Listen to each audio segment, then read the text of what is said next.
So, Dad, I think we got to move on to the NHL. Everybody's wanting to hear what's going on. So, but before we go, we just want to thank our sponsors, Spreads.ca. It's a First Nations casino and sportsbook. And for the hockey coming up, they're having a contest called Cherry Picks. So go on Spreads.ca. It's good to the 11th, and you can win up to $5,000. So they're all excited about hockey coming back because tough having a sports book this year without the thing. So it's a funny thing you're talking there. Basketball looks like it's a practice, and I figured out why. They had all the people sitting around, right next to the court. Yeah. Yeah. So tell us some more. I love, I like this. It's Canadian money and it's Canadian. They're Canadian. It's tailored towards Canadians because all the other sports bets you got to bet U.S. bucks. You can get killed on that conversion. Yeah, conversion rate. And we're having fun, eh? So and the good thing is that like if you want to go on the casino side because you have a casino, you can play 50-cent blackjack, which sometimes you just want to play. You don't want to be playing $5 a hand, and then you can bet minimum. You can bet $1 on the games, which is always fun. Like yesterday, I bet on Tampa Bay winning. So Spreads.ca, they have a contest up to January 11th, Cherry Pick. And if you log in and deposit some money, you can win up to $5,000. So Dad, playoffs hockey. 56 games. 56. I'm going to say playoffs. It is like the playoffs. It's the playoffs, and I have to use the Leafs because I'm here in the Leafs. They play 8 times. They play Canadian teams 8 times. That is, you're going to see McDavid. Be sorry you see him one game at a time. 4 home games and 4 on the road. All some double headers. I mean, well, there's one game. Toronto plays Vancouver 3 games in 5 nights. I mean, you better be ready. This is the 4-pointers, and this is going to be great hockey. Yeah. So people don't know what a 4-point game is if you play a team in your division and you win 2 points. If you win, you get 2 points, and then it's the other team that you beat. They lose 2 points that they could have gained. So it's like in Jeopardy when one person gets it wrong and the other person gets it right. If it's $1,000, there's a $2,000 swing, right? That kills you. So that and so really, like if you look at that's if let's say Vancouver sweeps Toronto, that there's 6 points behind. Can I ask a question? Like, Dad, how is this going to affect like the older veterans that are playing that many games? Like, it's got to be tough on the older players. Well, you play 4 games in a week. 4 games a week, boy. That's got to be tough on some of them. There won't be many practices, I'll tell you that. Well, but that, when I was reading the stuff on Chara leaving, one of the concerns they said the Bruins management had was that he wasn't going to be able to keep up with the pace. This guy, what do you call those guys that vegan? He's a vegan. He's more than a vegetarian. I think he's a vegan. He's a vegan. He's a vegan. What's a vegan? Well, that's the next step. Even more stricter than a vegetarian. No dairy, no cheese, no anything. Like they're really strict. No sugar. He doesn't sugar. Eat, sugar. He doesn't eat any sugar. Why? Yeah. It's healthier, Dad. Look at he's in his 40s. He's still working. It's healthier for you. It's better for the environment. Don't get me going on the vegetarian thing. But you had John Rattel, who was when he came was in the twilight. So how did you manage him playing 82 games? It's a funny thing. I knew New York Rangers. Their policy was everybody on the ice every day. Even going back to Guelph, everybody that was their policy. Everybody on the ice every day. So John Rattel, he was thin as a rail. I mean, he. Just thin as a rail. So how old would he have been when he came to Boston? He would have been in his 30s. In his 30s, yeah. And he had a bad back. His back was so bad that when we went on the road, we had to have they phoned ahead and said they had to have a board on his bed. And he was a pro golfer, eh? Isn't golf bad for your back? Well, he couldn't. He had to give up golf because I still have he gave me a sand wedge. I still have it. I still use it. Oh yeah. Yeah. I don't know if you're as good as him, though. No. He gave me a couple lessons. And he was a semi-pro. So he had to give that up. He had to give everything up. So one day, I said, I got to get this guy off the ice because he worked hard on the ice. He couldn't believe it. So I said, we played Sunday, and I said, I don't want you on the ice till we had an optional, and then Tuesday we had a real tough one. So I said to him, I don't want you being around here till Wednesday. So we practiced, And no, Donnie, I practice every day, and and he's going on. What a great guy he was.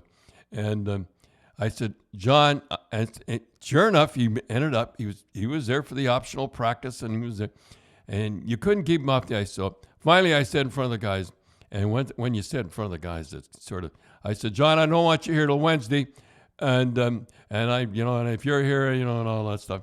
So he come in after that. He said, Donnie, what am I going to do? What will the manager say? What will the players say? What will the and I said, don't worry about the players. They know what I'm doing. The press. And I said, if you're not here Monday and Tuesday, when they come in there, and I'll just say he had the flu. So he didn't want it. So, and then at the end, he was open. He was asking to get on. He was a super guy, Jean Rattel. And I remember and when you fly, you fly first class. The coach always gets first class. So they had, it was back then. You guys, a lot of people wouldn't realize you used to fly commercial. Well, the first year we didn't. And the first year we took charters all the time, and it was just terrible. The guys that landed, they'd all. So anyhow, the next year they hated the club, I guess, and we had to fly commercial, and it was the best thing that ever happened because we were all together. So what? Well, you were saying that you used to in commercial. You used to sit. Coach and Harry used to sit first class. No, Harry didn't fly the night of the game. So you were sitting in first class all by yourself because you had no assistant. I didn't mind. I didn't mind being by myself. I used to read, but they used to have liqueurs and all that stuff and a big meal, and I never had big meals. I wouldn't eat. There's nothing more. It is aggravating. Imagine, folks. He always. First class, never ate a meal, didn't take advantage of the free liquor, anything. Yeah, it was when Ron and I would fly first class. We did once in a while we did most of the time. Yeah, and they'd have a big meal with no thanks. And the stewardess and the steward, they couldn't understand it, how anybody would pay money. And we didn't, the CBC or Hockey Night in Canada play. So anyhow, I told John, I said, John, I want you. I knew he liked, liqueur, and he was a class guy, and he'd have the meal and all that big meal. So I said, I want you to sit first class. Oh no, Donnie, I can't sit. And he and guys really loved him, because he was the oldest guy in the club, and I used to say, no, I want you up there. I said, I have to talk to Bobby Schmatz or somebody like that. And so I remember after about the third time, he said, "Are you going to sit first class?" That's a good. Wasn't it him that taught you and I? Not that I ever sat in first class, about the napkin and your tie? Oh no, that was Carol Vodney. Oh, French again. Knows what's guy. going on. I always hung around with the French guys. I know the irony of life that you're anti-French and your two closest friends were Rattel and Vadney. But tell them that story and about Rene Robert and Rene, and Delorme and all those guys. I remember, this is a funny story. I used, I didn't know. So I go on Air Canada, and maybe a lot of people don't know. I bet you a lot of people don't know this. So I had a nice tie, so I used to take my serviette or whatever you call it, and I used to shove it down the front. And one day he said, Donnie, and I'll never forget, he said, there's a little hole. And he says, it's to put your butting on the top of your shirts. For the napkin. The napkin has a hole in it. And and you hook your button through and if it. you look, it's still there. And I felt like a real punker. I guess I was. You were telling me that story. I said, gee, I didn't know that. I didn't know that either. Anyhow. So let's get back to, we're going to say, well, I think most of the Canadians were interested in the Canadian division. So the question is, Dad. Wait a minute. Let me talk about it first. I don't know. We used to, like, what you used to do, what they want to do is to save, they save money. Like, say you go, you pay double headers and stuff like that. Because, well, they don't want them traveling as much. They don't want to travel, and they save money on travel. And the one thing I don't like is that they're going to have about 26 players. They're going to have about 6 players hanging around. And it's a funny thing. The players that don't play, they bond together, and they're always together all the time. And I never liked players. And I remember when I coached the Boston Bruins, when we get a guy get hurt, I wouldn't bring a guy up. Someday I'm going to talk about that. And I don't, how they ever get 26 guys is beyond me. Yeah, well, the thing is they don't want to bring guys up like they're all going to be not in a bubble, but they're all going to be tested every day. So they can't bring guys up from the American League because they don't know if they've been tested and all that. So that's why there's 26 players. They can dress 20-some. So there's like 4 players are like. So would they be called Black Aces or not? They're the Black Aces. They call them the Taxi Squad now. Oh, is that? But they're Black Aces. Yes. Okay. You know, when Ron and I used to go to the game, morning skates, and in the finals, and this is a true story. Well, it happens all the time. There'd be one game left, and now the assistant coaches have to have they have to. So they got the Black Aces are on the ice. So we used to stay after and watch. With one game to go, they do drills. And the guys they'd be looking up at me, shaking my head, and the goaltenders hated doing. I mean, one game to go. It was just you don't know what you're doing by then. Like pack it in, right? Well, they had to do, and I remember I had 6 guys. No, I think I had about 4 guys left over. And they were mostly Tommy Songen, Bill Bennett, and anyhow, they were all big guys. And I used to stay on the ice, and the assistant, now the head coach, never with the Black Aces. And I used to stay on, and I used to work them. I said, when you get into a game, if you get into a game, you'll be in as good shape. You'll skate now. And we used to go back and forth. Harry showed me a letter from the arena that I had to stop because I was wearing the ice down on each side. But anyhow, I don't know how they do. I wouldn't want 6 guys hanging around because they all bond together and they all want to play. And this nonsense of being happy when the team wins when you're not playing, that's not the way it is, folks. Because you want to get in the game and you want to play. Yeah. All right, who's going to win? Okay, well, first of all, for everybody for the Canadian division. To me, the question is not who's going to finish first. Who are the 3 teams that aren't going to make the playoffs? Well, Ottawa. First of all, Ottawa is going to be tougher. Nobody's going to go in and have a good time in Ottawa. You're going to pay the price. If you beat them now, you're going to pay the price. They're going to have a pretty good club, and if they walk in and they get off to a good start, 56 games, and nobody expects them to win, so there's no pressure. No pressure. Well, there's pressure on the team. But you will not fool around with Ottawa and have a good time anymore. So imagine the other 2 teams. So you have the Flames, Oilers, Habs, Sens, Leafs, Canucks, Jets. So 2 of those teams outside Ottawa is not going to. I'd like to say, and I usually when I was a coach's corner, I used to say who's going to win. I don't know. I don't know. So here you want to know the odds. Yeah, give me the odds. So Toronto's favored to win that Canadian division. Montreal's second. Oh yeah, well that's Carey Price. Yeah, so you get 5. They got tough. Everybody's getting tough now. Yeah, it's 5-1 that you get. Edmonton's third at 6-1. That's pretty good money. Yeah, but they got one of the 2 of the best players in the league. Yeah, but I'm thinking it's 6. You get that's a pretty good odds. Yeah, Calgary's and they got a good goalie now. Yeah, Calgary's 6.5. So there are things. So the team, and then Vancouver's 8-1.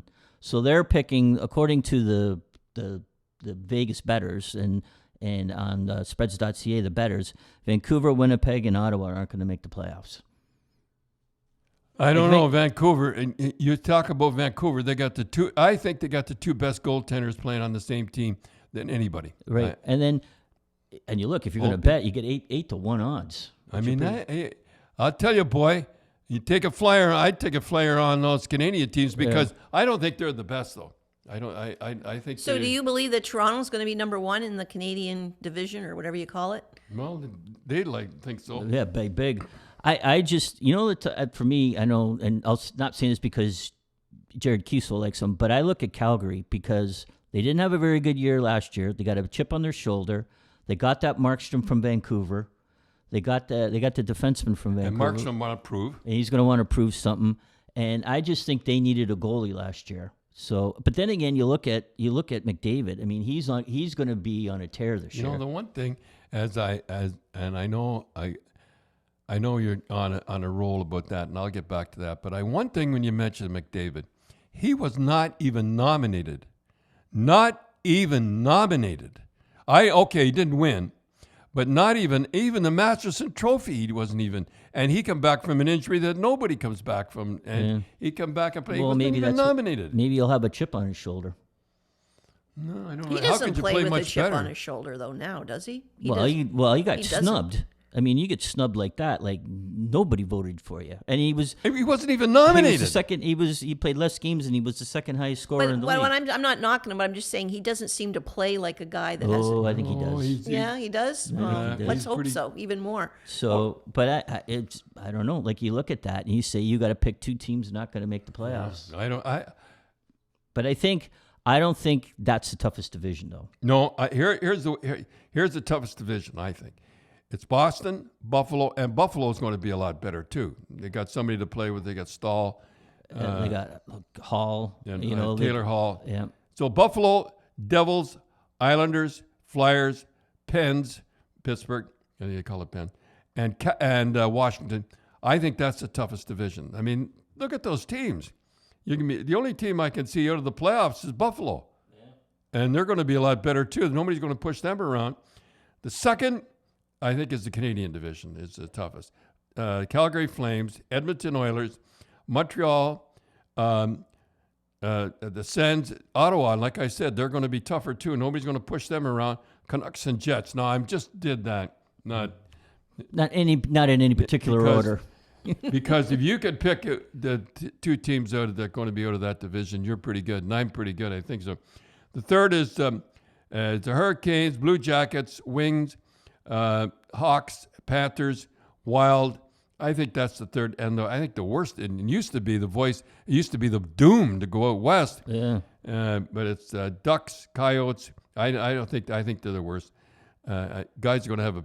Well, you think, you look at Colorado, St. Louis, Vegas, and then they'll make the playoffs, so then it'll be a race to the bottom after that. Yeah. So it's going to be tough. If you could pick the winners out of them, you're pretty good. And I would like to say I'd like to pick the two teams that are going to be out of the playoffs in the Canadian division. You're going to have to be pretty good to pick them. Yeah.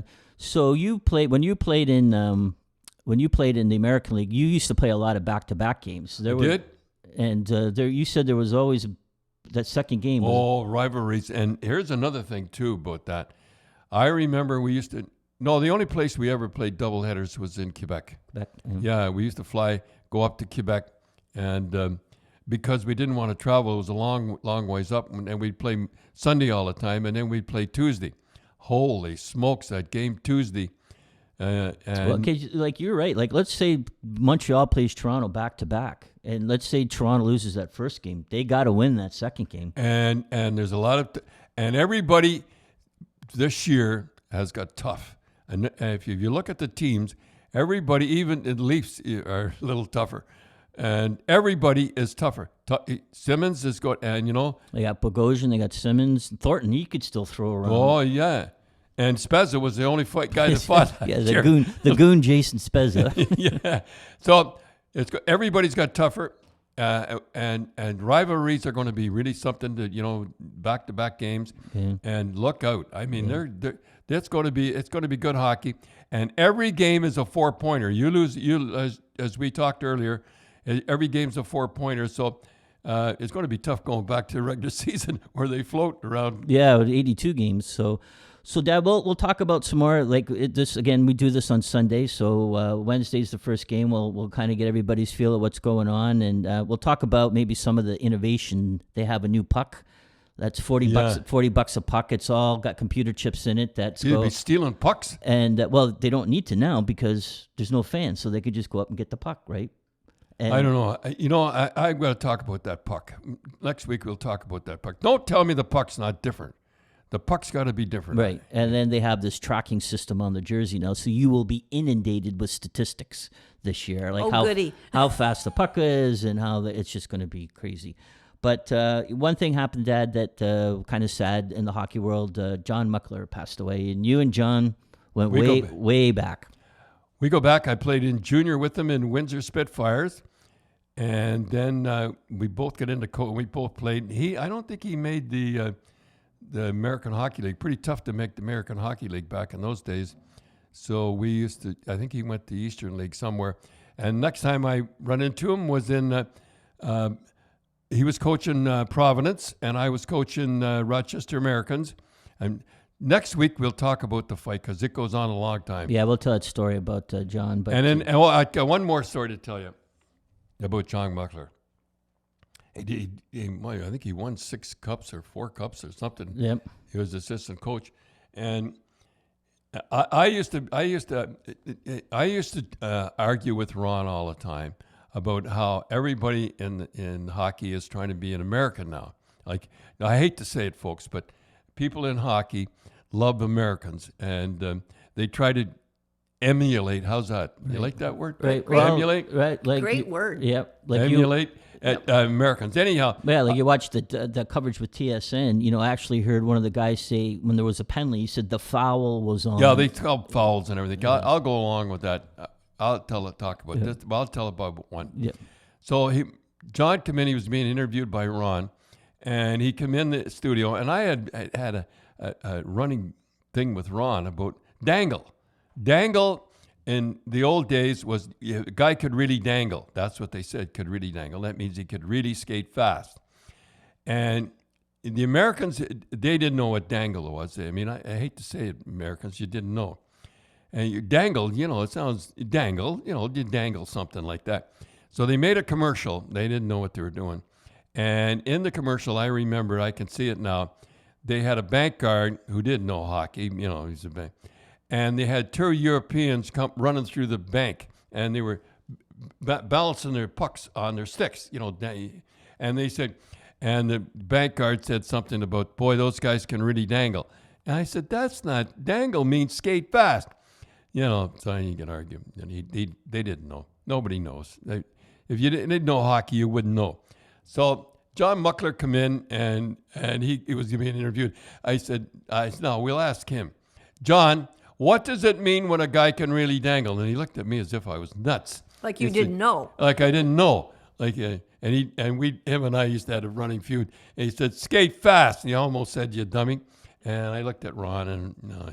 But anyhow, so one of these times I'm going to sit down and show how everybody in hockey and the announcers now all love Americans, and that'll be next week maybe. Yeah, and then we'll talk about you and John. Well, you were in the American League and between Rochester and Province, and second worst fight I've ever seen. Yeah, and you and John almost got into it. So we'll talk about that. So again, everybody, God love him. He died last week. He was 86. Yeah, and he played a lot of hockey. I think is he in the Hockey Hall of Fame? Yeah, I'm pretty sure he is. Yeah, we'll double check. Okay.